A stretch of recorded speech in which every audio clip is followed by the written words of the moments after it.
जय श्री गणेश। हर हर महादेव। आप सभी भक्तों का दिन मंगलमय हो। इसी मंगल कामना के साथ रवि प्रदोष व्रत की कथा में प्रवेश करते हैं। रविवार के दिन यह व्रत आने के कारण इसे रवि प्रदोष व्रत कहा जाता है। प्रदोष व्रत हर महीने के दोनों पक्षों की त्रयोदशी तिथि को रखा जाता है। एक समय सर्व प्राणियों के हितार्थ परम पावन भागीरथी के तट पर ऋषि समाज द्वारा विशाल गोष्ठी का आयोजन किया गया।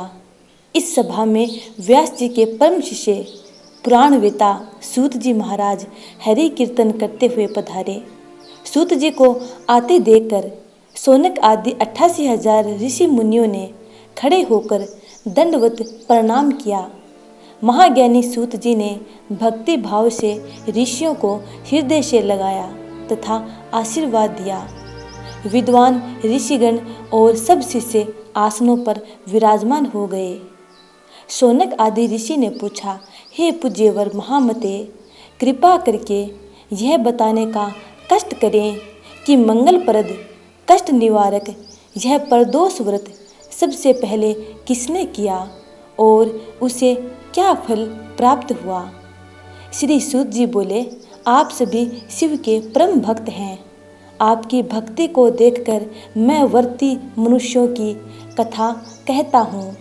ध्यान से सुने। एक गांव में अति दीन ब्राह्मण निवास करता था। उसकी साध्वी स्त्री प्रदोष व्रत किया करती थी।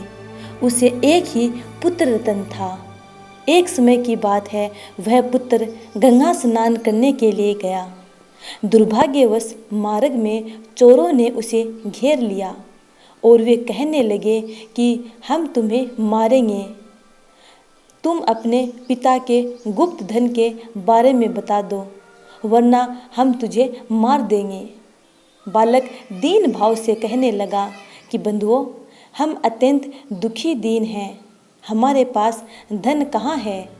तब चोरों ने कहा कि तेरी इस पोटली में क्या बंधा है। बालक ने निसंकोच कहा कि मेरी माँ ने मेरे लिए रोटियां दी है। यह सुनकर चोरों ने अपने साथियों से कहा कि साथियों, यह बहुत ही दीन दुखी मनुष्य है, अतः हम किसी और को लूटेंगे। इतना कहकर चोरों ने उस बालक को जाने दिया। बालक वहाँ से चलते हुए एक नगर में पहुँचा। नगर के पास एक बरगद का पेड़ था। वह बालक उसी बरगद के वृक्ष के छाया में सो गया।